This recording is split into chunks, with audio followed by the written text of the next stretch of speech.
भैया सती मांग रही थी शंकर भगवान से दवा, क्योंकि 87,000 वर्ष बीत गए और बेचारी सती देख रही है कि कब पट खुले। मुख से पर्दा हटा मुरली वाली। सती सोच रही है कि अब इन आंखों को खोलो तो सही, माना कि गलती हो गई। भैया जैसे ही भगवान की आंखें खुली, समाधि खुली, तो सती ने समझा कि अब भगवान जाग गए। जाकर प्रणाम किया और पास बैठ गई। अब शंकर भगवान भी ऑटोमेटिक डॉक्टर हैं। सती को शुगर था और वो दे चीनी बस चीनी चीनी खिला रहे हैं। सती राम कथा से परहेज करती थी। राम कथा उसने सुनी ही नहीं कभी। उनको लगा कि चल मुझसे नहीं सुन रही है तो संतों से सुनेगी। संतों के पास ले गए, वहां भी नहीं सुनी। अब 87,000 वर्ष समाधि लगा ली, उसके बाद आंख खुली तो फिर वही राम कथा। अब जिसके पास जो होगा वह सामने वाले को वही देगा। कुल मिला के बात ये है, शंकर भगवान के पास राम कथा के अलावा कुछ है ही नहीं। और उन्होंने सती को कथा सुनाना शुरू किया, लेकिन सती का मन अब भी राम कथा में नहीं लग रहा। प्यारे, इतनी परेशान रहने के बाद भी सती का मन राम कथा में नहीं लगा। और भगवान शंकर तो राम कथा सुना रहे हैं और सती कह रही हैं, स्वामी ये विमान कहाँ जा रहे हैं। शंकर भगवान कथा सुना रहे हैं और सती कह रही है कि स्वामी ये विमान कहाँ जा रहे हैं। शंकर भगवान ने गुस्से में कहा कि तेरे बाप के घर। बोले क्यों? बोले तुम्हारे पिता प्रजापति हुए हैं तो वो यज्ञ कर रहे हैं और ये सब विमान तुम्हारे पिता के यहाँ यज्ञ में जा रहे हैं। और वही स्वभाव सती का, बार बार सवाल पूछना और उस पे तर्क वितर्क करना। बोले हम नहीं जाएंगे। भगवान ने कहा नहीं। बोली क्यों? बोले सती आपके पिता ने हमें निमंत्रण नहीं दिया, इसलिए हम नहीं जाएंगे। बोले स्वामी पिता के यहाँ भी निमंत्रण पे जाना चाहिए। शंकर भगवान ने कहा नहीं सती, 4 स्थान ऐसे हैं जहाँ पर बिना निमंत्रण के चले जाना चाहिए, लेकिन यदि वहां पर कोई विरोध मानता हो तो वहां पर भी नहीं जाना चाहिए। बोले एक बार आपके पिताजी जब प्रजापति हो गए तो सभा बुलाई थी एक, और उसमें आपके पिताजी आए, मैं बैठा था। और भैया शंकर भगवान हमेशा भगवान के नाम में लीन रहते हैं, जहां बैठे बस वहीं उनकी समाधि लग जाती है। अब जब दक्ष आए तो 10,000 देवता राजा खड़े हो गए उनके स्वागत में, लेकिन उन्होंने उनकी तरफ ध्यान नहीं दिया। और एक शंकर भगवान समाधिस्थ बैठे थे, उन पे नजर चली गई।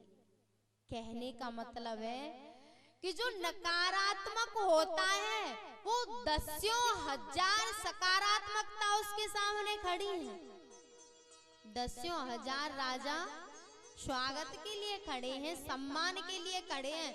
उनके स्वागत से दक्ष को खुशी नहीं हुई, लेकिन एक शंकर भगवान गलती से बैठे रह गए तो पूरा फोकस उन पे कर दिया। बोले वाह, हमारा दामाद, हमारा बेटा और हमारे स्वागत में खड़ा नहीं हुआ। और इसी ईर्ष्यावश उन्होंने यज्ञ रचा था और उसमें शंकर भगवान को अपमानित करने के लिए निमंत्रण नहीं दिया। और भैया एक बात हमेशा याद रखना कि जब हम कोई सत्कर्म किसी ईर्ष्यावश, द्वेषवश, बदला लेने की स्वभाव से, बदला लेने के उद्देश्य से कोई सत्कर्म भी करते हैं तो वो सत्कर्म अच्छा फल नहीं देगा। कभी कभी हम किसी को नीचा दिखाने के लिए ईर्ष्या, द्वेष और बदले की भावना से यदि सत्कर्म भी करते हैं तो वो सत्कर्म सफल होने वाला नहीं है, वो अच्छा फल देने वाला नहीं है। सती को समझाया, लेकिन उन्होंने कहा कि पिता के यहाँ क्या निमंत्रण स्वामी। तब शंकर भगवान ने कहा,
शंकर भगवान ने कहा कि सती, वैसे तो पिता, गुरु, मित्र और स्वामी, इन चार के घर पे बिना बुलाए चले जाना चाहिए, लेकिन यदि कोई विरोध मानता हो, यदि किसी को हमसे, हमारे जाने से अच्छा ना लगे तो क्यों जले पे नमक डालने जाएं। लेकिन सती नहीं मानी। शंकर भगवान ने अपने मुख्य गणों को साथ कर दिया और कहा, सती पहुंची दक्ष की यज्ञ में और भैया वहां जाके देखा तो जो छोटी बहन थी ना सती की, वो कह रही है, ओहो आप तो सबसे बड़ी पुत्री थी, आपको तो सबसे पहले आ जाना चाहिए था। जले पे नमक छिड़क रही हैं। सती सोच रही थी कि इतने दिन से मैं परेशान हूँ, पिता के घर जाऊंगी तो थोड़ा अच्छा लगेगा, मन डाइवर्ट हो जाएगा, लेकिन वहां तो डबल टेंशन मिल गई। पिता ने तो कुछ पूछा ही नहीं, माँ ने पूछा, माँ हल्की सी मुस्कुराई और बहन कहती है कि आप तो बड़ी पुत्री थी, आपको तो सबसे पहले आ जाना चाहिए था।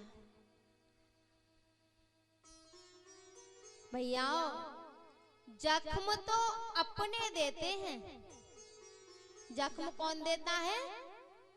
कभी आपके पड़ोसी आपको परेशान करते हैं, कभी गांव वाले परेशान करते हैं, और हमारा स्वयं का बेटा हमें सबसे ज्यादा परेशान करता है।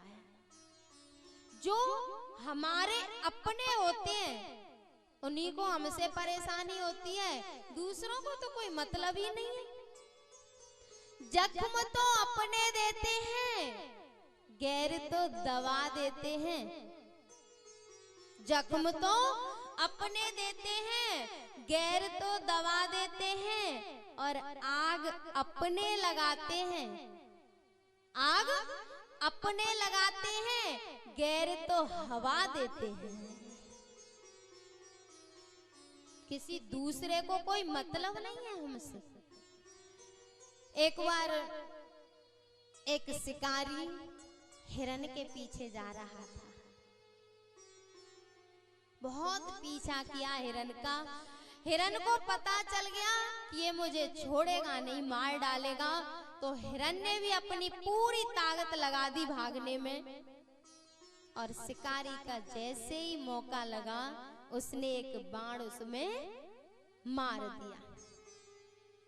बाण खा के हिरन भागता भागता एक पेड़ के नीचे पहुंचा और एक झाड़ी में छुप के बैठ गया। बेचारा सोच रहा था कि कैसे ही मेरे प्राण बच जाएं। एक झाड़ी में छुप के बैठ गया और वो शिकारी, वो बहेलिया वहां पर भी पहुंच गया।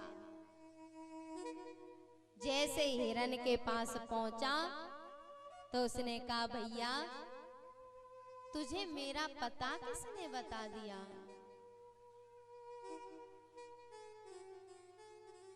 बोले कि मैं तो अपनी जान बचा के, आवाज चेंज हो रही है, सेट करो।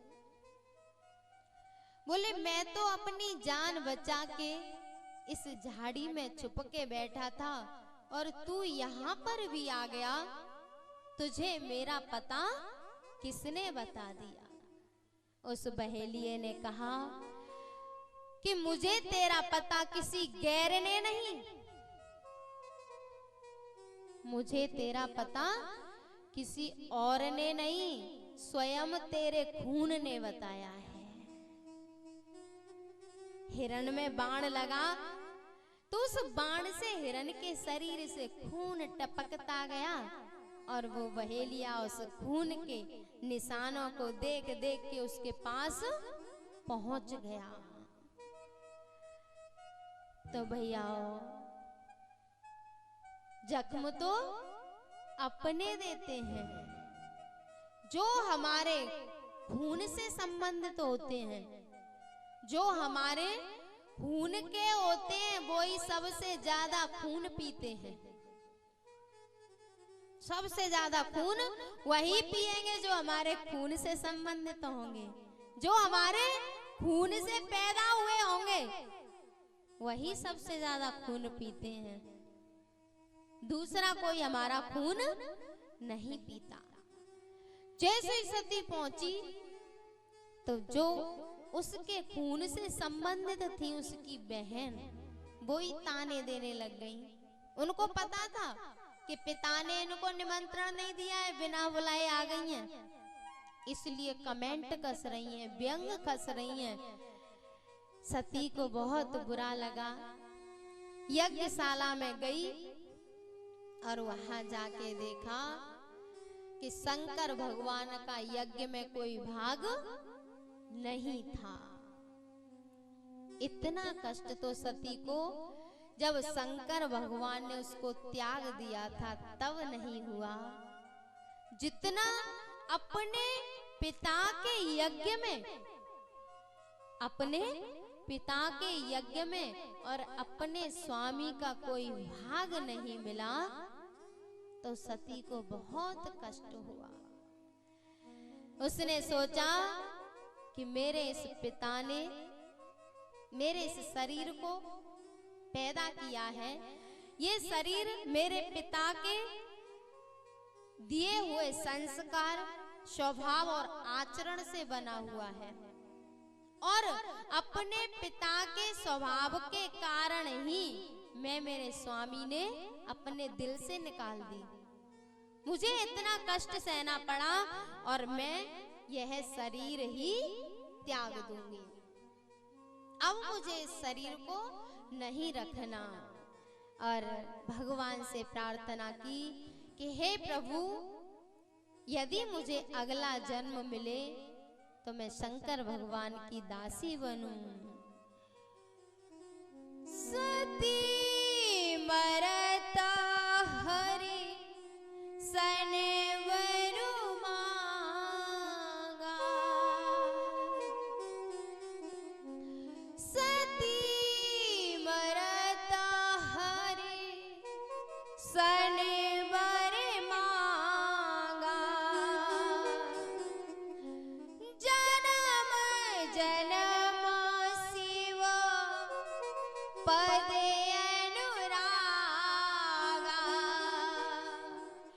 परमात्मा, यदि मेरे कोई अच्छे कर्म हो, यदि मेरे कुछ पुण्य हो और मुझे मानव का शरीर मिले, तो कृपा करके मुझे मेरे शंकर भगवान की दासी बनाना। और भैया सती ने अपने शरीर को अग्नि कुंड में आहुति दे दी, अपने शरीर को ही अग्नि कुंड में कूद के जला दिया। जैसे ही शंकर भगवान के गणों को पता चला कि सती जी अग्नि कुंड में कूद गई, उन्होंने तो विध्वंस मचा दिया और शंकर भगवान के पास पहुंचे। शंकर भगवान को पता चला कि सती अग्नि कुंड में कूद गई हैं, तो शंकर भगवान ने रुद्र रूप धारण किया और वहां पर आकर सती के अध जले शरीर को अग्नि कुंड में से निकाल लिया। शरीर को, अध जले शरीर को कंधे पे रख के शंकर भगवान ने तांडव किया है और इतना भयानक, इतना भयंकर तांडव किया कि सारे देवता भी हाहाकार करने लग गए।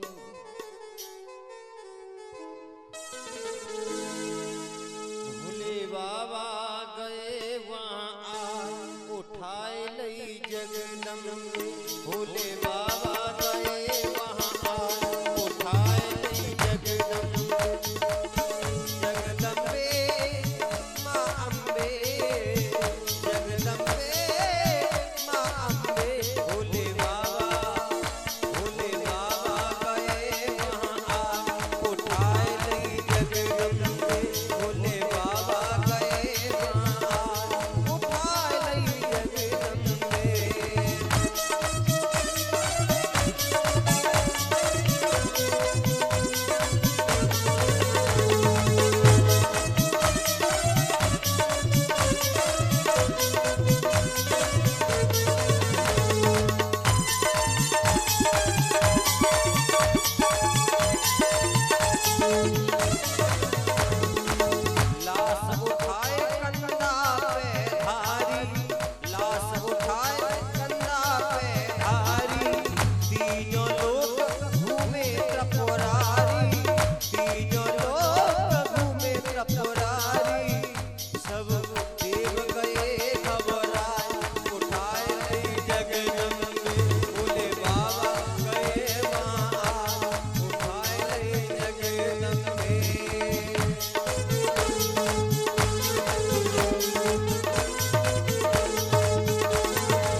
पुरारी सब देव गए घबराए, उठाए लई जगदम्बे भोले बाबा गए वहाँ आए, उठाए लई जगदम्बे। बोलिए महादेव बाबा की जय, जय जय श्री राधे। शंकर भगवान ने अधजली सती को कंधे पे रख लिया और उसको छोड़ते नहीं है। किसी देवता की हिम्मत नहीं है कि सामने आ जाए, इतने क्रोध में है। तब भगवान श्री हरि के चक्र से प्रार्थना की और कहा कि सती के शरीर को टुकड़े टुकड़े में काट दो। जब उस चक्र ने सती के शरीर के टुकड़े टुकड़े किए तो वो जहां तहां गिरा, वहां वहां शक्ति पीठ बन गए। जितनी जगह सती का शरीर गिरा उतनी जगह शक्ति पीठ बन गए। भैया उसी सती ने हिमाचल के यहाँ आके जन्म लिया, क्योंकि पिछले जन्म में दक्ष की पुत्री थी, चतुराई से परेशान होकर शरीर को नष्ट किया, तो अब हिमाचल के यहाँ जड़ की पुत्री बनी है। हिमाचल है अचल, जो हिलता भी नहीं है, ऐसे कि यहाँ पार्वती बनी है। और भैया कहा है दुर्लभो मानुषो देहो। पहले तो ये मनुष्य का शरीर पाना ही बड़ा मुश्किल है। दुर्लभो मानुषो देहो देह नाम क्षण भंगुरा। पहले तो इस मानव शरीर का मिलना ही बहुत मुश्किल है, और मिल भी जाए तो इसका कोई भरोसा नहीं है। क्षण भंगुर रह जाने कब नष्ट हो जाए, इसकी कोई गारंटी नहीं है कि कितने दिन चलेगा। और यदि थोड़ा बहुत भरोसा कर लिया जाए कि कम से कम 60-70 साल तो चलेगा ही, उसमें भी सबसे दुर्लभ है का महापुरुषों का संग। और सती ने इन सारी चीजों की कीमत नहीं समझी।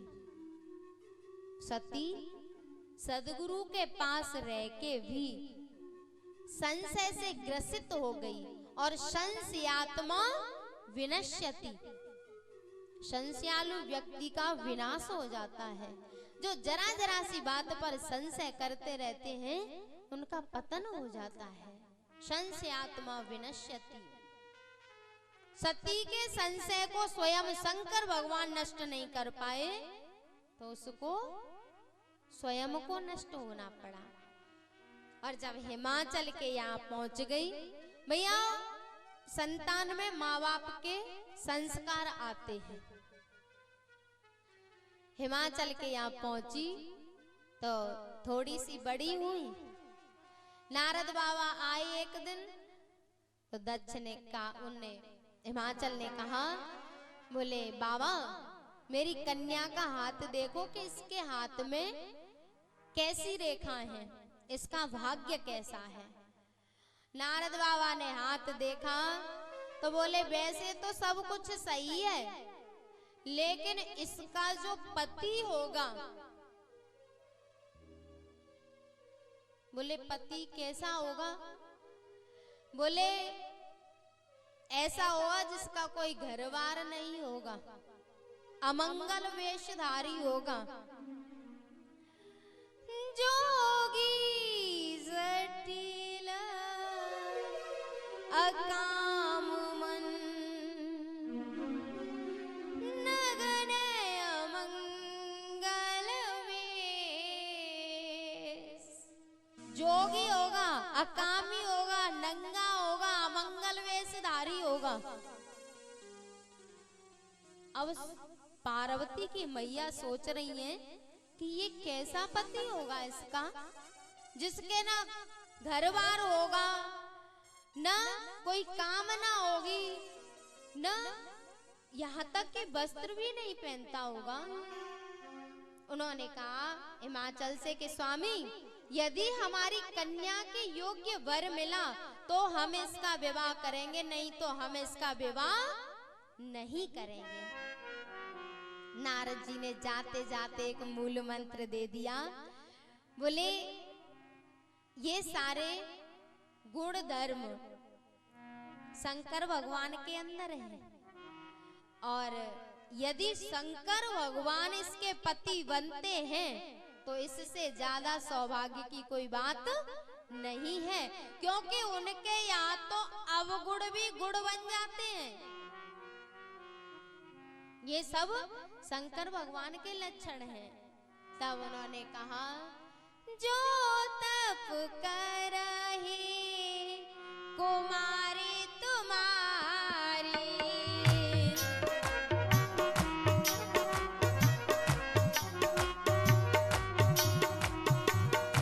जो तप करहि कुमारी तुम्हारी, जो तप करहि कुमार तुम्हारी, भावी उमेटी सकई त्रिपुरारी, भावी उमेट सकई त्रिपुरारी। जो तप करहि कुमारी तुम्हारी। नारद जी ने कहा कि यदि आपकी बेटी तपस्या करेगी तो शंकर भगवान के यहाँ जो अमंगल है वो सब भी मंगल हो जाएगा। भैया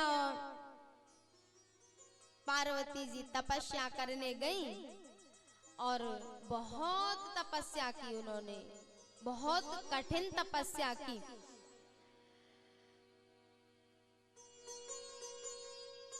जब बहुत ज्यादा तपस्या की तो वहां पर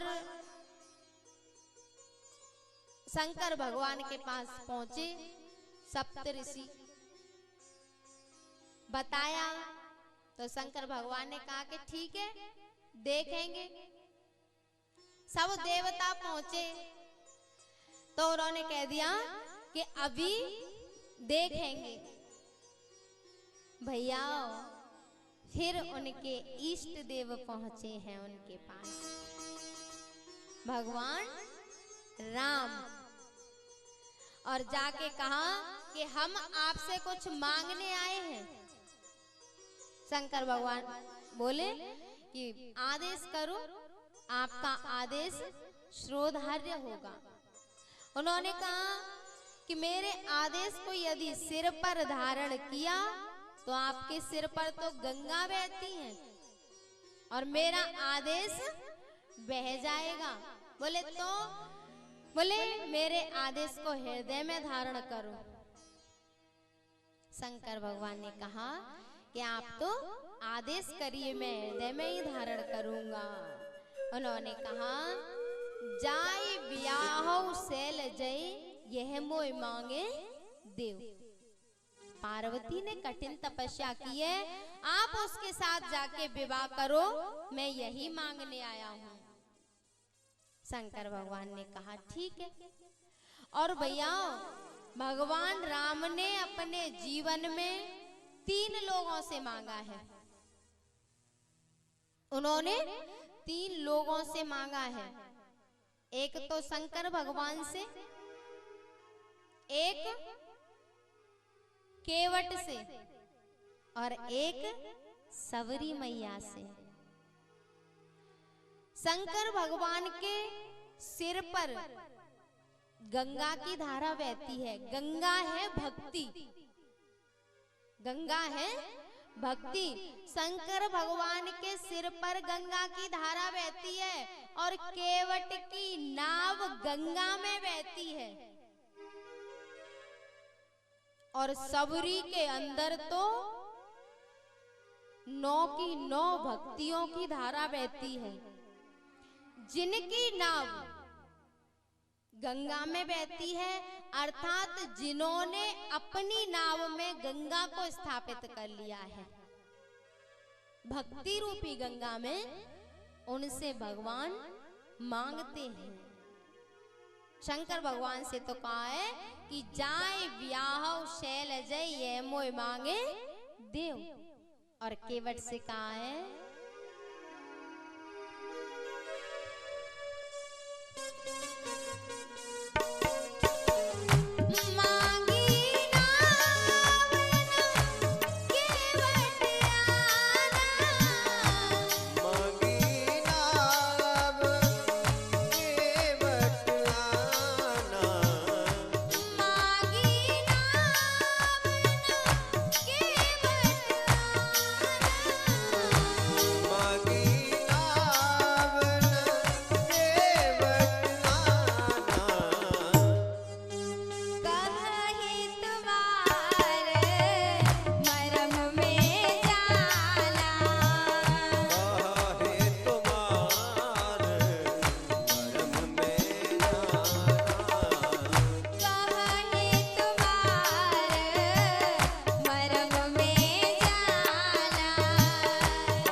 भगवान ने बेर मांगे हैं।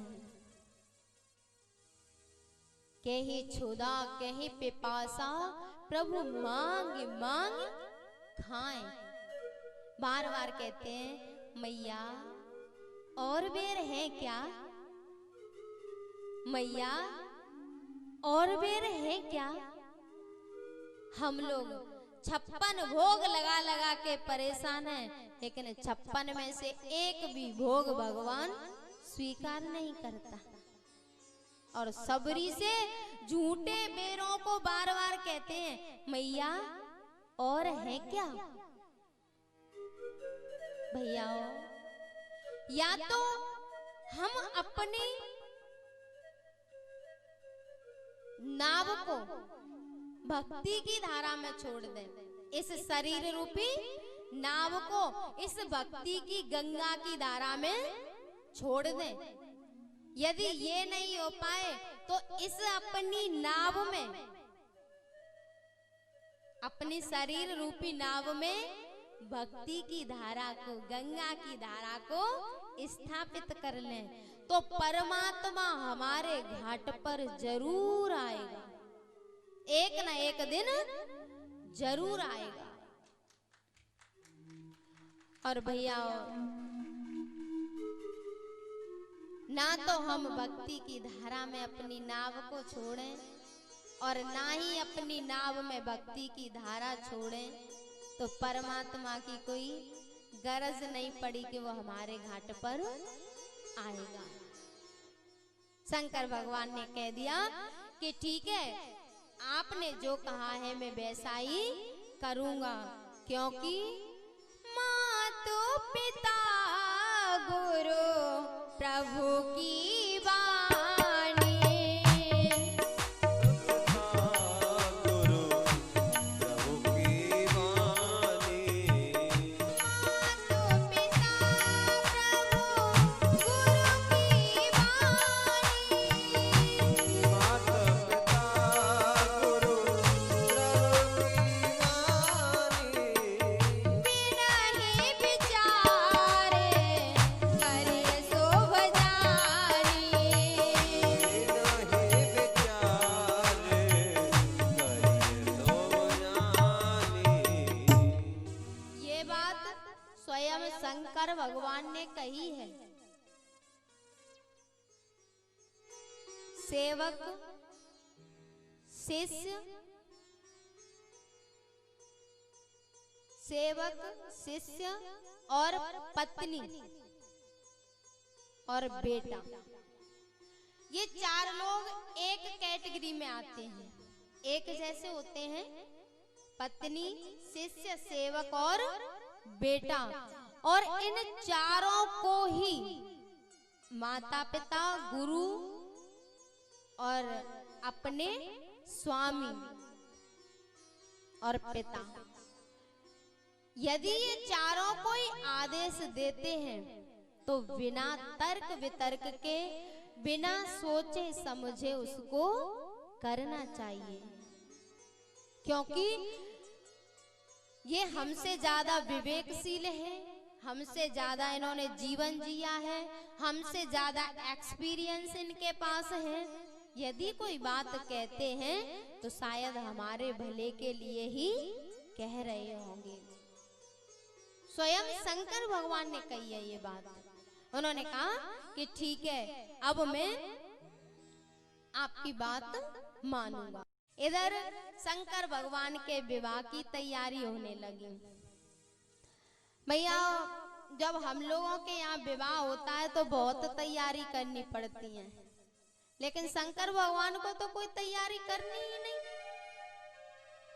उनका श्रृंगार उनके साथ रहता है और उनकी सवारी उनके साथ रहती है। ना तो उनको बाजे की साई देनी, ना गाड़ी की साई देनी, उन्हें तो कुछ करना ही नहीं है। शंकर भगवान की बारात की तैयारी होने लगी और उनके गढ़ उनका श्रृंगार करने लगे। सबको बुलाया गया। तो जैसे ही बारात चली, शंकर भगवान नंदी पर बैठे और नंदी की पूंछ की तरफ अपना मुंह कर लिया। पूंछ की तरफ मुंह कर लिया और उसके मुंह की तरफ अपनी पीठ। भगवान श्री हरि ने कहा, बोले आप ऐसे क्यों बैठे हो? यदि आपके कोई दर्शन करना चाहेगा तो वो आगे से दर्शन करेगा और आप पीछे मुंह करके बैठे हो। बोले प्रभु, आप पीछे चल रहे हो तो मैं आगे मुंह कैसे कर सकता हूँ? मैं अपने परमात्मा के विमुख कैसे हो सकता हूँ? और यदि किसी को दर्शन करने हो तो या तो पीछे आके दर्शन कर ले, नहीं तो नंदी को उल्टा कर ले, दर्शन हो जाएंगे। भगवान श्री हरि हंसने लगे। बोले भैया, दूल्हा के योग्य बारात नहीं है। और जैसे ही उन्होंने कहा कि दूल्हा के योग्य बारात नहीं है, तो शंकर भगवान ने अपने योग्य बारातियों को बुला लिया, सारे भूत प्रेतों को बुला लिया और बारात चल दी। और ऐसे मलूक बाराती जिनके किसी के तो सिर ही नहीं, किसी के पूरे शरीर में हाथ लटक रहे हैं, ऐसे विभिन्न प्रकार के बाराती। को मुखहीन विपुल मुख काऊ, किसी के एक भी मुख नहीं और किसी के बहुत सारे मुख। बिनु पद कर को बहु पद वाहु, विपुल नयन को नयन विहीना, हृष्ट पुष्ट को अति तन खीना। भैया, बारात जा रही है। भगवान श्री हरि ने अपने जो साथ के थे उनके गढ़ उनसे कहा कि चलो, इन भूत पिशाचों के साथ कहाँ जाएंगे हम, चलो हम आगे आगे चलेंगे। और भगवान की बारात में दो तरह के बाराती थे, एक तो भूत पिशाच और एक संत। और भैया, दोनों ही भगवान के प्यारे गढ़ हैं, भूत भी और संत भी, दोनों ही भगवान के प्यारे गढ़ हैं और दोनों ही भूत हैं। संत भगवान भी भूत हैं और भूत भी भूत हैं। आपने भूत आता तो देखा होगा गांव में किसी पे? नहीं देखा? अच्छा, कल देवता तो आते देखे कलश यात्रा में। शरीर हमारा होता है, शरीर हमारा होता है, लेकिन जिसकी सवारी होती है बोलता वह है। सही बात है कि नहीं? तो ये भूत भी जिस पर आ जाते हैं तो लगता तो ये है कि वो व्यक्ति बोल रहा है, लेकिन बोलता कौन है? भूत। और ये संत और सद्गुरु भी जिसको अपना मान लेते हैं, इनका कोई शिष्य जो होता है, लगता तो ऐसा है कि शिष्य बोल रहा है, लेकिन सही मायने में तो उसके अंदर बैठा उसका गुरु बोलता है। एक सामान्य जीव की, एक सामान्य शिष्य की इतनी सामर्थ्य नहीं होती कि वो हजारों लोगों में बैठ के बोल ले। उसके गुरु की कृपा बोलती है, उसके गुरु की करुणा बोलती है, उसके अंदर बैठ के उसका गुरु बोलता है। और भैया भूत जिस पर आते हैं, भूत जिस पर आते हैं तो यही कहते हैं कि इसको लेके जाएंगे, छोड़ेंगे नहीं। सही बात है कि नहीं? भूत कहते हैं कि इसको लेके जाएंगे, छोड़ेंगे नहीं। और ये संत भी जिसे अपना मान लेते हैं उसको लेके ही जाते हैं, छोड़ते नहीं। समय कितना भी लग जाए, लेकिन जिसको दिल से अपना मान लिया, जिसका इन्होंने हाथ पकड़ लिया, उसको छोड़ते नहीं है। और भैया कृष्ण भगवान ने एक बार गोपी से कहा था, गोपी ने कहा, लाला तूने मुझे रस्सी से बांध दिया है, अब खोल तो दे। तो उन्होंने कहा, गोपी मेरे गुरुजी ने मुझे बांधना सिखाया है, खोलना नहीं। तो ये संतों को भी बांधना ही सिखाया जाता है, खोलना नहीं। जिसको ये अपना मान लेते हैं, जिसको दिल से अपना मान लेते हैं, स्वीकार करते हैं, उसको छोड़ते नहीं, चाहे समय कितना भी लग जाए। और भैया अगर गलत बात हो तो मना करना, ऐसी कोई फोर्स नहीं है कि गलत बात को भी ऐसे करते रहो। सही बात है कि नहीं? संत और भूत अपने सवारी पर, जिस पर आते हैं उस पे बोलते हैं, और दोनों ही जिसको पकड़ लेते हैं उसको छोड़ते नहीं, और दोनों ही संसार से डरते हैं। जो भूत होते हैं ना, तो मैंने तो भूतों को देखा नहीं, लेकिन बूढ़े बड़े बताते थे कि भूतों के पैर उल्टे होते हैं। कोई बूढ़े बड़े ने भूत देखा हो तो बताओ, देखा है किसी ने भूत? सुना तो है, हमारी अम्मा खूब कथा सुनाती थी भूतों की। भूतों के पैर उल्टे बताते हैं कि भूतों के पैर उल्टे होते हैं। भूतों के पैर उल्टे होते हैं और संतों की गति उल्टी होती है। ये संसार की तरफ नहीं चलते, ये संसार से उल्टे चलते हैं। और जब इंसान मर जाता है तब भूत बनता है, मरने के बाद ही तो भूत बनते हैं। और ये संत भी जब संत बनते हैं तो संसार के लिए मर जाते हैं। सही बात है कि नहीं? तो गर्दन हिलाने में क्या पैसे लग रहे हैं?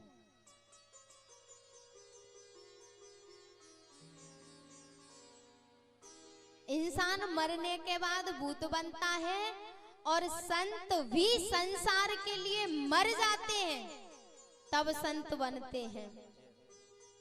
दोनों की गति उल्टी होती है, और जिनसे इनके विचार मिल जाते हैं उसको लेकर ही जाते हैं। और कहा है को मुखहीन, भूतों के किसी के तो बिल्कुल एक भी सिर नहीं है और किसी के बहुत हैं। ऐसे ही ये संत, आपने देखा होगा कि संत मौन रखते हैं, रखते हैं कि नहीं? तो जो संत मौन रखते हैं वो मुखहीन ही तो है। मुख तो है लेकिन बोलते नहीं। ऐसे ही जो बहुत बोलते हैं, एक ही मुंह से जो संत बहुत बोलता है, दसियों लोगों के बराबर बोलता है, उसी के तो विपुल मुख हैं। को मुखहीन विपुल मुख का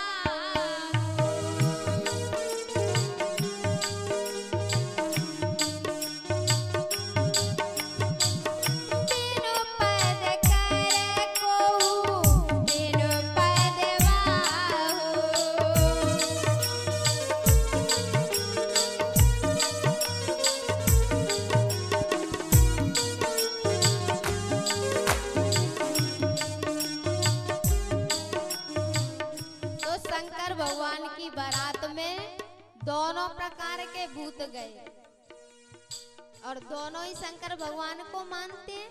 तो संत भी गए और भूत भी गए। भैया नगर के निकट जब बारात पहुंची तो हिमाचल ने अपने मंत्रियों से कह दिया कि बारात की अगवानी करवाने के लिए जाओ। अब उनके मंत्री संतरी आए अगवानी करने और उन्होंने अपने घोड़े बांध दिए और वो इंतजार कर रहे हैं कि बारात आए तो उसका स्वागत करें, उसकी अगवानी करें। जैसे ही बारात पास में आई तो उनकी तो हालत खराब। जैसे ही भूतों को देखा तो दौड़ के अपने घोड़ों पे बैठ तो गए लेकिन उनको खोलना भूल गए। डर के मारे उनको याद नहीं रहा कि हमारे घोड़े खूंटों से बंधे हुए हैं और बैठ गए। उधर घोड़े भी भूतों की हाँ हू सुन के और एकदम व्याकुल हो गए तो खूंटे उखाड़ उखाड़ के घोड़े दौड़ लिए। अब जो उन घोड़ों पे सवारी बैठी है उसको कोई मारते तो दिख नहीं रहा लेकिन चोट हो रही है। वो घोड़े दौड़ रहे और जैसे ही घोड़ों के पैर खूंटों में टकराते तो वो खूंटे सवार के मुंह में आके लगते और बेचारे सोच रहे कि भूत मार रहे हैं, दौड़ रहे और सोच रहे कि भूत मार रहे हैं। और सबसे ज्यादा जब गांव में कोई बारात आती है ना तो सबसे ज्यादा चाव बच्चों को होता है बारात देखने का। जैसे ही पता चला कि बारात आ गई है तो दौड़ के पहुंचेंगे। बच्चे दौड़ते हुए जा रहे थे और जैसे ही बारात के पास पहुंचे तो पावर ब्रेक लग गई। अब तो होपलेस हो गए और ना तो ये समझ में आ रहा है कि आगे बारात देखें कि पीछे बैक गियर डालें। एकदम से दौड़ पड़े चिल्लाते हुए। अब नारियां इंतजार कर रही थी कि बारात आ रही होगी। उधर तो वो घुड़सवार मुंह फोड़ फोड़ के आ गए और उधर बच्चे। मैयाओं ने बच्चों से पूछा, बेटा दूल्हा कैसा है, बारात कैसी है? बच्चे बोले, पहले सारे दरवाजे बंद कर लो तब बताएंगे। अब मैया सोच रही कि ऐसी कैसी बारात है, ऐसा कैसा दूल्हा है कि मेरे बच्चे दरवाजा बंद करने के बाद बताएंगे। बच्चों से पूछ रही थी तब तक वो आ गए पिट-कुट के। बोले, ये क्या हो रहा है? बोले, कुछ मत पूछो। बोले, आप तो बारात को लेने गए थे। बोले, बारात में से ये तोहफा मिला है। उन्होंने कहा कि ये बताओ कि आपको पीटा किसने है? बोले, पीटते कोई दिखाई ही नहीं दिया, खूंटों से पिटाई हुई है, उनको कुछ दिखाई ही नहीं दिया। भैया इधर तो मैया पूछ रही थी अपने बच्चों से और अपने पतियों से, उधर बारात नगर में आ रही थी धीरे धीरे। बालकों से पूछा कि दूल्हा कैसा था। बोला मैया दूल्हा को तो वही देखेगा जो जिंदा रहेगा, क्योंकि बालक जब बारात देखने गए तो दूल्हा तक तो पहुंचे ही नहीं। बारात को देखकर ही हालत खराब हो गई और भाग आए। बोले दूल्हा को तो वही देखेगा जो जिंदा रहेगा। हमें तो लगता है कि आज इस नगरी में कोई जिंदा बचने वाला नहीं है, सबको भूत पिशाच खा जाएंगे। भैया बारात नगर में आई तो सारे नगर के दरवाजे बंद। भगवान श्री हरि ने कहा शंकर भगवान से, बोले प्रभु चलो। बोले कहाँ? बोले कैलाश पर। शंकर भगवान बोले क्यों? विवाह तो अभी हुआ नहीं। भगवान ने कहा कि अभी कुछ बाकी रह गया है क्या? सारे नगर वासियों ने अपने दरवाजे बंद कर लिए हैं और कोई हद होती है, इतना बड़ा अपमान, और उसमें भी आप सोच रहे हो कि विवाह हो जाए। शंकर भगवान बोले नहीं प्रभु, इस नगर की कोई रीत रहती होगी कि जब यहाँ बारात आती होगी तो दरवाजे बंद कर लेते होंगे। भगवान समझ गए कि ये बिना विवाह किए लौटने वाले नहीं है। हिमाचल के दरवाजे पर जब बारात पहुंची तो मैना आई, सोने का थाल, कपूर, दीपक जला के आरती करने दूल्हा की। और जैसे ही उसने दूल्हा के मुंह को देखा, उसको देखा कि इतना मलूक दूल्हा, उसके तो हाथ में से थाल छूट गया और मैना बेहोश हो गई। बोली मेरे परमात्मा, जिसको अपने शरीर का होश नहीं है वो मेरी बेटी का क्या ख्याल रखेगा। मैना बेहोश हो गई। इधर जो नायन होती है ना, सबसे ज्यादा आफत आई नाउओं की, क्योंकि उनको तो आगे आगे सारा काम करना है। अब उसने कहा कि हे परमात्मा, ये सब तो सब काम दूर दूर से करेंगे और मेरे पति का क्या होगा। उसने सोचा कि कहीं नीचे से परमात्मा सुने सुने नहीं सुने, तो वो हिमाचल के महल के ऊपर चढ़ गई और वहां से परमात्मा से प्रार्थना करती है।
मैना बोली कि हे भगवान जी कैसा दूल्हा 80 साल को वरना बूढ़ो 80 साल को जे वरना बूढ़ो 80 साल को वरना बूढ़ो 80 साल को वरना बूढ़ो। आप लोग तो खूब बारात में जाते होंगे, आपने इतना बड़ा दूल्हा कभी देखा है? नहीं देखा। 80 साल को वरना बूढ़ो 80 साल को वरना बूढ़ो। ए भेना जिया कोने ढूंढो ए बहना जे कोने ढूंढो। जिया फेरने पे ही मर जाए कैसी आई है बारात कैसी आई है बारात। सखी देख देख के मेरा दिया घबराए कैसी आई है बारात कैसी आई है बारात।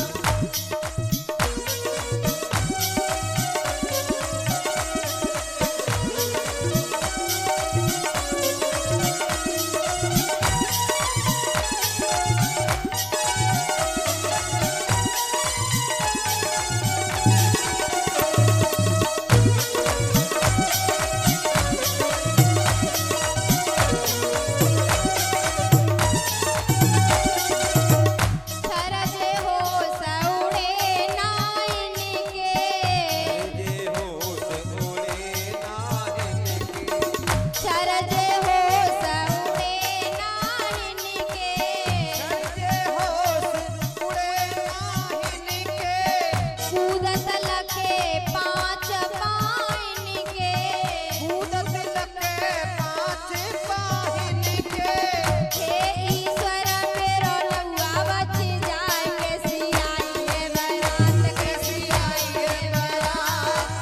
हे ईश्वर मेरो रउआ बच जाए कैसी आई है बारात कैसी आई है बारात। सखी देखी देखी मेरो जिया घबराए कैसी आई है बारात कैसी आई है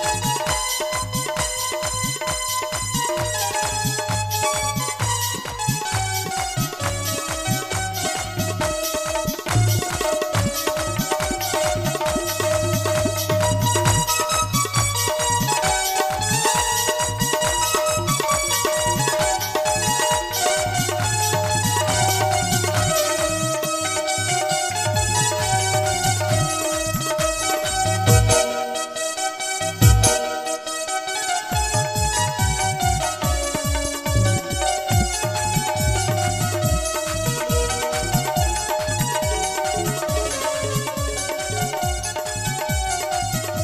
कैसी आई है बारात कैसी आई है बारात। सखी देख देख के मेरो दिया घबराए कैसी आई है बारात कैसी आई है बारात कैसी आई है बारात। सखी देखी देखी मेरो जिया घबराए कैसी आई है बारात। भैया मैना बोली नारद कर में काह बिगाड़ा। मैंने नारद बाबा का ऐसा क्या बिगाड़ा था भवन मोर जिन बसत उजारा। और नारद बाबा का तो काम ही है कि उनको लगता है कि जिनका घर बसा उसको उजड़वाना है। भैया फिर मैना ने कह दिया कि मैं अपनी पुत्री को लेके कुएं में गिर जाऊंगी पर विवाह नहीं करूंगी। तब भगवान श्री हरि सप्त ऋषि नारद जी सब गए और समझाया कि ये तो जन्म जन्मों के साथी हैं और इन्होंने पार्वती ने पिछले जन्म में जब ये सती थी तब भगवान की बात नहीं मानी, इसलिए इनको जलकर मरना पड़ा और अब वही आपके यहाँ पार्वती बन के आई हैं। जब पूर्व जन्म की कथा सुनाई तो उनकी समझ में आया। बोले चलो अब बारात को कुछ नाश्ता पानी तो दे दो। भगवान श्री हरि आगे आगे आए थे अपने गणों को लेके। उनको पता था कि विवाह तो होने वाला नहीं है और हम आगे चलते हैं, कम से कम नाश्ता पानी तो ले लेंगे, उसके बाद जो होगा सो होता रहेगा। लेकिन उनका नाश्ता पानी भी गड़बड़ हो गया, क्योंकि बारातियों को तो वो गांव के बाहर ही जाके देखे आए थे, किसी को नाश्ता पानी नहीं मिला। बोले अब जो हुआ सो हुआ, अब बारात को नाश्ता पानी तो दे दो, भोजन तो करवा दो। पंगत बैठी तो जैसे ही परोसना शुरू किया तो एक भूत ने कहा अभी ठहरो। बोले क्यों? बोले हमारा एक मित्र गली के बाहर फंस गया है, वो इतना मोटा है कि गली में नहीं आ रहा, तो पहले उसको लेके आओ तब पंगत होगी। उन्होंने कहा कि उसको रहने दो, पहले आप लोग पालो। उन्होंने कहा कि हम भूतों को कौन विवाह में बुलाता है, हमें कौन बारात में लेके जाता है, और पहली बार तो हमें मौका मिला है और उसमें भी हम खाए पिए नहीं। बोले पहले हमारे मित्र को लेके आओ। उसको जैसे तैसे लेके आए, फिर कहा कि आओ पंगत करवाओ। बोले ठीक है। सब गांव के जो नौजवान थे उनसे कहा कि जाओ परोसाई करवाओ। एक लड़का पत्तल लेके चला तो खड़ा रह गया पंगत को देख के। बोले क्या हुआ? बोले कैसे परोसना है? बोले मतलब? बोले जिनके एक भी सिर नहीं है उनको कितनी पत्तल देनी है? उन्होंने कहा कि एक पत्तल दे दो। बोले ठीक है। थोड़ा आगे बढ़ा, फिर खड़ा रह गया, तो फिर एक बूढ़े बड़े ने कहा कि अब क्या बात है? बोले जिनके 20 सिर हैं उनको कितनी पत्तल देनी है? उन्होंने कहा कि एक एक तो सबको दे दो। बोले ठीक है। थोड़ा और आगे बढ़ा तो फिर खड़ा रह गया। बोले अब क्या हुआ? बोले जिनके दोनों तरफ सिर हैं उनको पत्तल किधर डालनी है? इतने परेशान हो गए। बोले भैया किसी भी साइड डाल दे, जैसे खाएंगे वैसे खा लेंगे, हमें क्या करना। बोले ठीक है। एक एक पत्तल और दोना गिलास डाल के गए, अंदर गए व्यंजन लेने। तब तक तो भूत सारे पत्तल दोनाओं को खा गए। जब वो बच्चे व्यंजन लेके आए, बोले पत्तल दोना कहाँ है? बोले हमने खा लिए। उन्होंने कहा वो खाने की चीज थोड़ी ही थी। वो कह रहे हमें क्या पता था, हम तो सोच रहे थे कि खाने की चीज है तो हमने खा ली। भैया जैसे तैसे पंगत हुई और 2 ऐसे बाराती आए थे जिनका पेट भरना बड़ा मुश्किल था। शुक्र और दोनों खाए जा रहे और जितना भी आ रहा सब मनी ऑर्डर होता जा रहा। अब जो व्यंजन बने थे वो खत्म होना शुरू हो गए, लेकिन वो बंद नहीं होते। नंदी दौड़ते हुए गए शंकर भगवान के पास। बोले प्रभु बहुत बड़ी समस्या आ गई है। बोले क्या? बोले शुक्र शनिचरों का तो पेट ही नहीं भर रहा, वो तो खाए जा रहे हैं। शंकर भगवान ने कहा कि जाके तुलसी पत्र परोस दो। और जैसे ही तुलसी पत्र परोसे वैसे ही खड़े हो गए। भैया उधर शंकर भगवान की शादी हुई, फेरे वेरे पड़े, तो जैसे ही बारात जाने लगी तब उस नायन ने कहा, बोले हमने पूरी शादी की है और कम से कम हमें कुछ दे तो जाओ। शंकर भगवान ने कहा ठीक है। एक नाग लेके उसकी झोली में, और जैसे ही झोली में डाला तो एकदम चिल्ला के भागी। और जब फेरे पड़ रहे थे ना, तब मंडप हिल रहा था। शंकर भगवान ने एक नाग लेके मंडप को बांध दिया। नायन ने कहा कि तुम यहाँ से चले जाओ, यही हमारी सबसे बड़ी दक्षिणा है, तुम यहाँ से जल्दी जाओ। जैसे ही शंकर भगवान चले तो फिर चिल्लाने लगी कि सुनो। बोले क्या? बोले अपने उस नाग को तो ले जाओ जिससे मंडप बांधा है। फिर शंकर भगवान ने उसको खोला और भैया जैसे तैसे विवाह हुआ।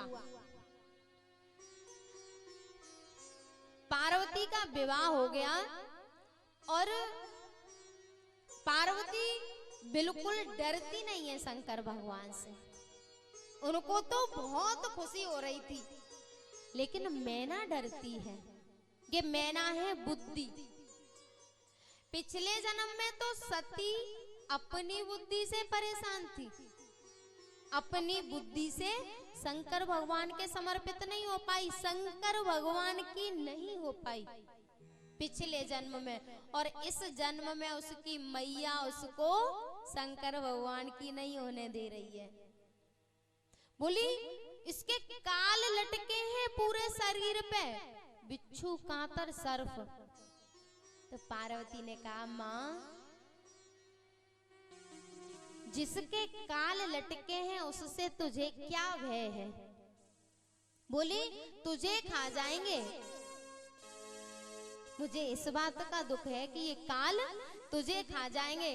तब पार्वती ने कहा कि मैया तू ये भी तो सोच कि जिसके काल भी बस में है, जिसके बस में काल भी है, मुझे कैसा सौभाग्य मिल रहा है कि मेरा पति अजर अमर रहेगा, क्योंकि जिसके काल बस में है वो कभी मरेगा ही नहीं।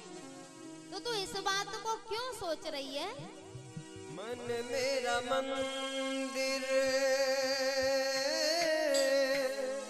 शिव मेरी पूजा, शिव से बड़ा नहीं कोई दूजा। बोले सत्यम शिवम, बोल तू सुंदर, बोले सत्यम शिवम, बोल तू सुंदर। मन मेरे शिव की महिमा के गुण गाए जा,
इतना विश्वास हो गया कि अब तो संशय के लिए कोई जगह ही नहीं है, अब तो सर्वत्र विश्वास ही विश्वास है।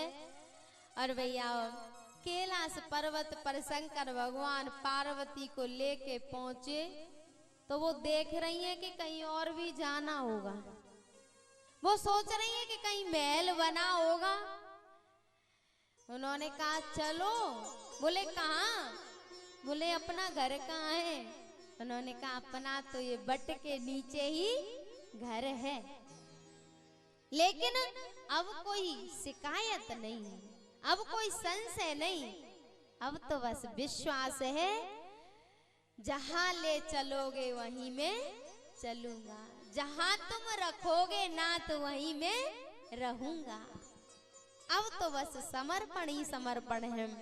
और भैया शंकर भगवान कैलाश पर्वत पर भोग विलास करते हैं और तब कार्तिकेय जी का जन्म हुआ। और कार्तिकेय जी का जन्म हुआ, उन्होंने तारकासुर को मारा, क्योंकि उसने वरदान लिया था, मार दिया। भैयाओ अब याज्ञवल्क्य जी को याद आई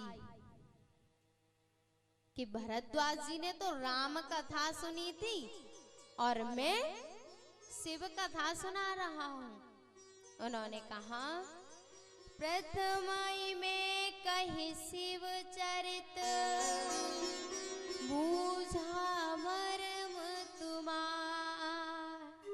मैं देखना चाहता था कि सच में तुम्हें राम कथा से कितना प्रेम है। और भैयाओ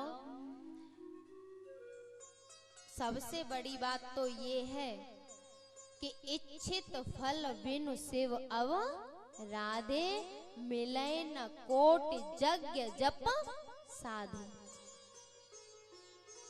जब तक हम शंकर भगवान की साधना नहीं कर लेते, जब तक हम शंकर भगवान की भक्ति नहीं कर लेते, तब तक ना तो हमें राम से प्रेम होता है और ना श्याम से।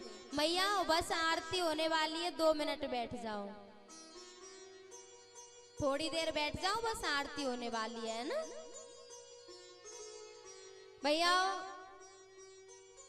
यदि हमने पिछले जन्म में शिव की साधना की है तो इस जन्म में हमें राम और श्याम से प्रेम होगा, और यदि पिछले जन्म में नहीं की है तो इस जन्म में शुरुआत शंकर भगवान से करनी पड़ेगी, तभी राम से और श्याम से सच्चा प्रेम होगा, उनकी भक्ति हमें मिलेगी।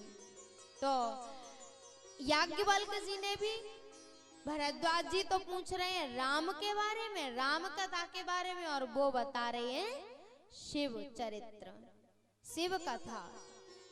भैया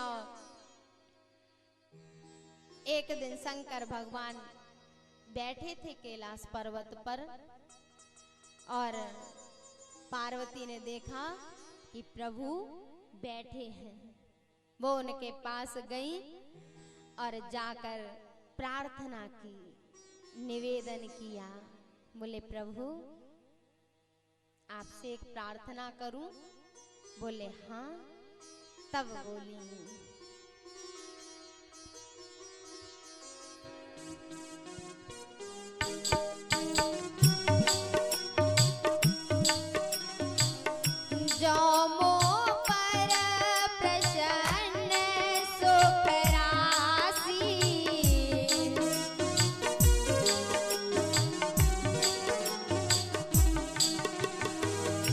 जानिए सत्य मोहिनी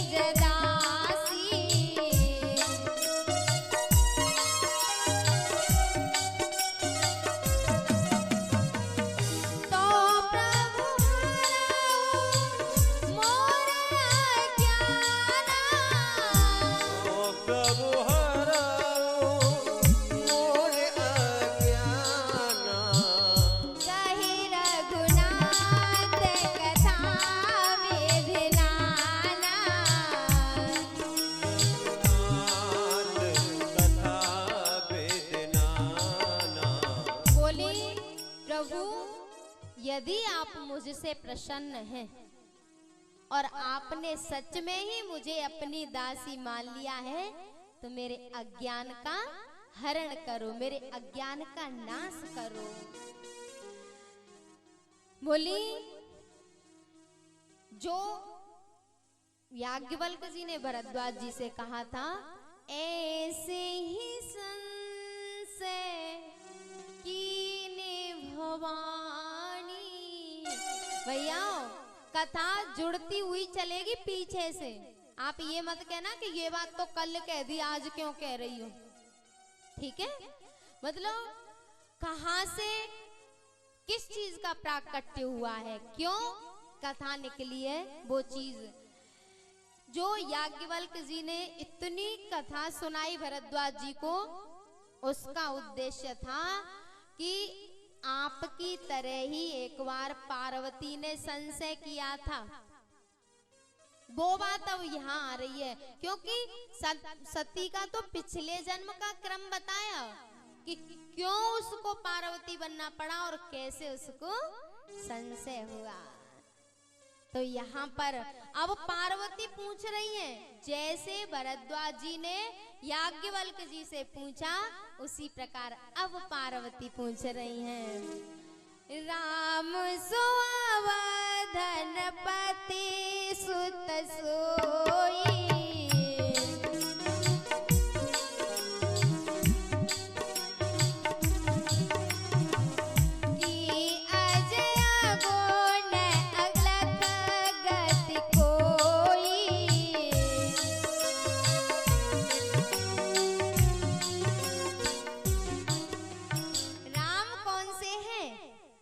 और यही बात राम कवन प्रभु पूछहु तोहि, ये बात कही थी याज्ञवल्क्य जी ने। ऐसे ही संशय कीन भवानी, महादेव तव कहा बखानी। अब तो पार्वती इतनी जिज्ञासा प्रकट कर रही है, इतनी प्यासी है राम कथा की, कह रही है कि हे स्वामी, वैसे तो मैं अधिकारी नहीं हूं, यद्यपि जोसिता नहीं अधिकारी, दासी मन क्रम वचन तुम्हारी। यद्यपि मैं राम कथा की अधिकारी नहीं हूं, लेकिन मैं मन क्रम वचन से आपकी दासी हूं, और आप मुझ पर कृपा करो, मुझे राम कथा सुनाओ। तब शंकर भगवान ने कहा, धन्य धन्य गिरिराज कुमारी, तुम धन्य हो, क्योंकि भैया जो दाम्पत्य जीवन, किसी का विवाह हुआ हो और उसकी पत्नी अपने पति से राम कथा की चर्चा करे, उस दाम्पत्य जीवन से सौभाग्यशाली कोई जीवन नहीं है। पार्वती राम कथा की चर्चा कर रही हैं, और भैया शंकर भगवान ने जो हृदय रूपी गंगा प्रकट की थी, जो हृदय रूपी राम कथा प्रकट की थी, वो किसी को सुनाई नहीं थी। रचि महेश निज मानस राखा। शंकर भगवान ने राम कथा की रचना तो कर ली, लेकिन आज तक किसी को सुनाया नहीं, क्योंकि उनको राम कथा के लायक कोई पात्र ही नहीं मिला। और हमारा जैसे सांसारिक संपत्ति होती है हमारे पास, और हमारे 2-4 बेटा होते हैं, और एक बेटा कुपात्र होता है, तो हम उसको इस भौतिक संपदा को भी नहीं देते, मना कर देते कि तू कुपात्र है, इसको बर्बाद कर देगा। भले ही नातियों के नाम करवानी पड़े संपत्ति, लेकिन बेटा के नाम नहीं करते कि तू कुपात्र है। इस नश्वर संपदा को जब हम किसी को नहीं दे सकते, तो शंकर भगवान अपनी उस संपदा को किसी कुपात्र को कैसे दे देते। उन्होंने उसकी रचना कर ली लेकिन किसी को कथा सुनाई नहीं। और आज जब पार्वती ने जिज्ञासा प्रकट की, पार्वती ने जिज्ञासा जाहिर की, तब शंकर भगवान ने वो राम कथा सुनाई है। पाई सुसमाय शिवासन भाखा,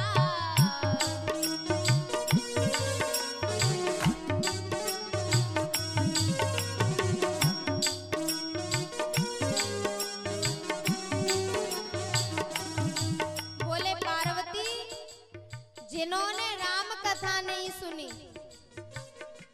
जिन्होंने राम कथा नहीं सुनी, वो जीते जी मुर्दा हैं। शंकर भगवान ने कही ये बात कि जिन्होंने राम कथा नहीं सुनी, अपने जीवन में धारण नहीं की, वो चलते फिरते मुर्दा हैं।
भैया आप लोग चलते फिरते मुर्दा नहीं हो, आप तो भगवान की कथा के मंदिर हो।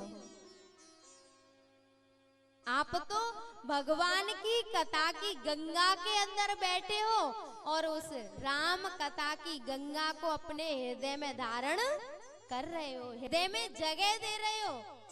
लेकिन जो इस कथा से विमुख हैं, विचारे अलग हैं, वो चलते फिरते मुर्दा हैं। भैया शंकर भगवान ने आज कथा का पात्र पाया, तब अपनी कथा को सुनाया है और बोले कि पार्वती, वैसे तो भगवान राम के जन्म के अनेकों कारण थे, लेकिन मैं तुम्हें दो चार सुनाऊंगा। और भैया भगवान की कथा के बहुत सारे कारण थे, अब हम नहीं सुना पाएंगे, अब टाइम पूरा हो चुका है, इसलिए कल सुनाएंगे। और राम कथा सतकोट, अब थोड़े से समय में तो उसका कुछ भी नहीं होगा, नाम भी नहीं आएगा, तब कल कथा में प्रवेश करेंगे। आज की कथा यहीं विराम लेती है और आप लोगों को बहुत बहुत धन्यवाद, बहुत बहुत साधुवाद। बस एक प्रार्थना करूंगी कि जैसे आप कथा सुनते हो ना और बैठते हो, तो कथा की चर्चा किया करो, एक दूसरे से पूछा करो कि तुम्हें आज की कथा में कौन सी बात अच्छी लगी, क्योंकि हमारी बुद्धि का स्तर जितना है हम उतना ही ग्रहण कर पाएंगे। तो शायद दूसरे ने कुछ अच्छा ग्रहण किया हो, तो बस 9 दिन तक तेरा सुमिरन, तेरा चिंतन, तेरा दीदार हो, उसी की चर्चा, उसी का चिंतन, उसी की लगन लगा लो और उसी की बातें किया करो, ठीक है। अब सब खड़े हो जाओ, 5 मिनट झूम लेंगे सब और फिर उसके बाद आरती होगी।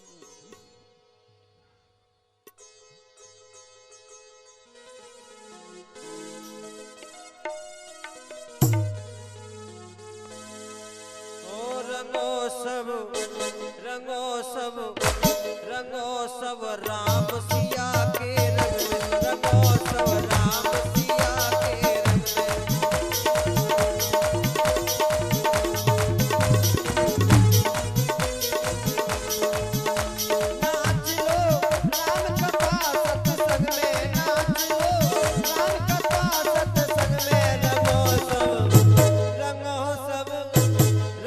सब राम सिया के रंग में, रंगो सब राम सिया के रंग में।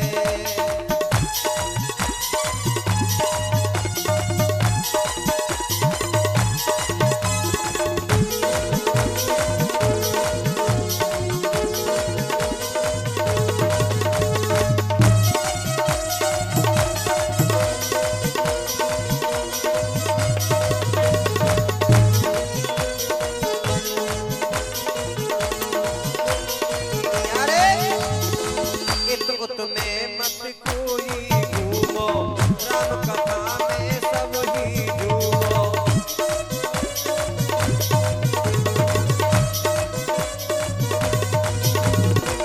इस उत में मत कोई घूमो, राम कथा में सब ही डूबो। ओ बड़ो आनंद राम भजन में, ओ बड़ो आनंद राम भजन में, रंगो सब राम सिया के रंग में, रंगो सब राम सिया के रंग में।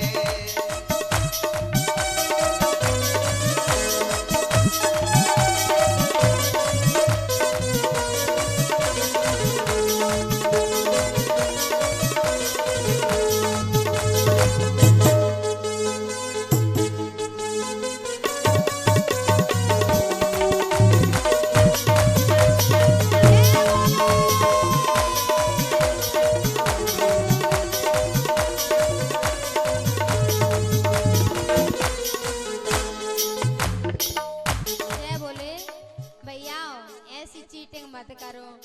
अब देखो हम आपसे कुछ मांग तो रहे नहीं है, कम से कम 2 मिनट ताली तो बजाओ अपराध करके। जय बोले।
बोली महादेव बाबा की जय। हर हर महादेव। संत भगवानों के चरणों में कोटि कोटि प्रणाम। आप सबको बहुत बहुत धन्यवाद। आप सब आरती के लिए आ जाएंगे, आरती के लिए आ जाओ आगे।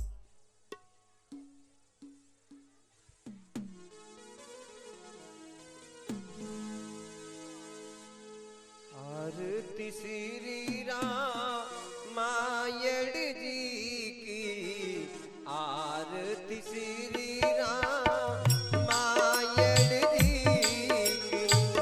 कीरत कलित ललित सिय प्रीति। आरती श्री रामायण जी की।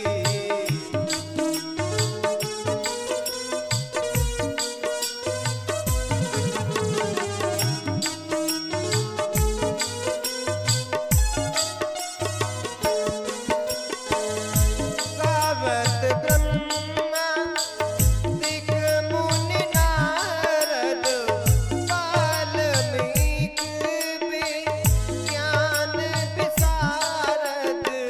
सुख सनकादि शेष और सारद, सुख सनकादि शेष और सारद। वरन पवन सुत, वरन पवन सुत कीरत देखी। आरती श्री रामायण जी की।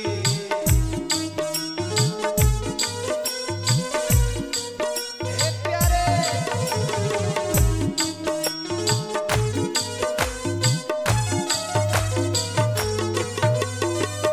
चारों वेद पुराने अष्टदश, जयो शास्त्र सब संतन को रस।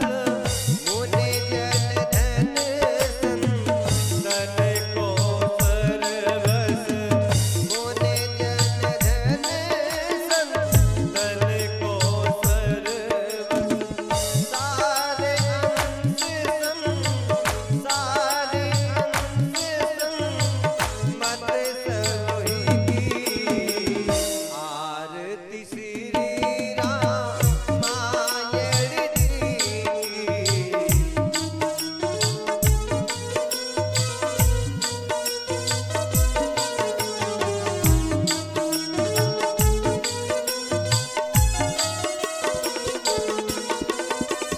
गावत संतत शंभु भवानी, अरुगत संभव मुनि विज्ञानी। व्यास आदि कवि वरद बखानी, व्यास आदि कवि वरद बखानी। काग बसंत, काग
है ना, कितनी अव्यवस्था फैलती है ऐसे।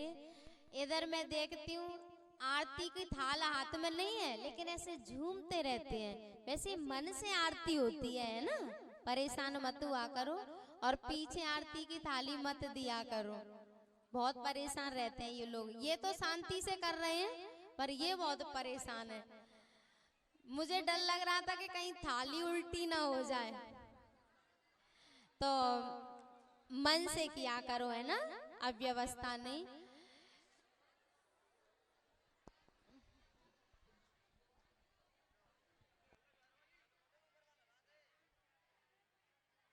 श्री राधे श्री राधे। ओम द्योः शान्तिरन्तर्जगुं शान्तिः पृथिवी शान्तिरापः शान्तिरोगदयः शान्तिः वनपतयः शान्तिविश्वे देवाः शान्तिब्रह्म शान्तिः त्र्यंबकं शान्तिः शान्तिरेव शान्तिः सामा शान्तिरेधे मन्त्रपुष्पाञ्जलि। ओम जल्लेनल्यमयन्तदेवास्तानि धर्माणि प्रथमान्यासान्यः तेहन कर्महिमानः सचान्तत्रपूर्वे चाद्याः शान्तिरेवाः। हरिः ओम एकदन्ताय विद्महे वक्रतुण्डाय धीमहि तन्नो दन्ते प्रचोदयात्। हरिः ओम नारायणाय विद्महे वासुदेवाय धीमहि तन्नो विष्णु प्रचोदयात्। हरिः ओम महालक्ष्म्यै च विद्महे विष्णुपत्नी च धीमहि तन्नो लक्ष्मी प्रचोदयात्। त्रिवन्ते कामकुलजं भगवाटिलाब्जै पुण्यगजादिकरवेदरचाल पुष्पै बिल्वा प्रबाल तुलसी दल मंजरी त्वां पूजयामि जगदीश्वर मे प्रसीदा। नाना सुगंध पुष्पाणि यथा खलु भवानि च पुष्पाञ्जलिर्मया दत्तं गृहाण परमेश्वर। प्राण पुरुषोत्तमाय नमः मंत्रुष्पाञ्जलिं समर्पयामि। बोले राजा रामचंद्र भगवान के, शंकर भगवान के, हनुमान जी महाराज के, व्यास जी महाराज के, सुखदेव जी महाराज के, परीक्षित जी महाराज के, बस्ती माता के। जय जय श्री राधे। श्री राधे। एक बार सभी भक्तों से निवेदन कि जिस प्रकार कथा में शांति बनाए रखी, 2 मिनट का समय और देंगे और बैठ के प्रसाद लेंगे। सभी से निवेदन जहां पे हो वहीं बैठने, और वॉलेंटियर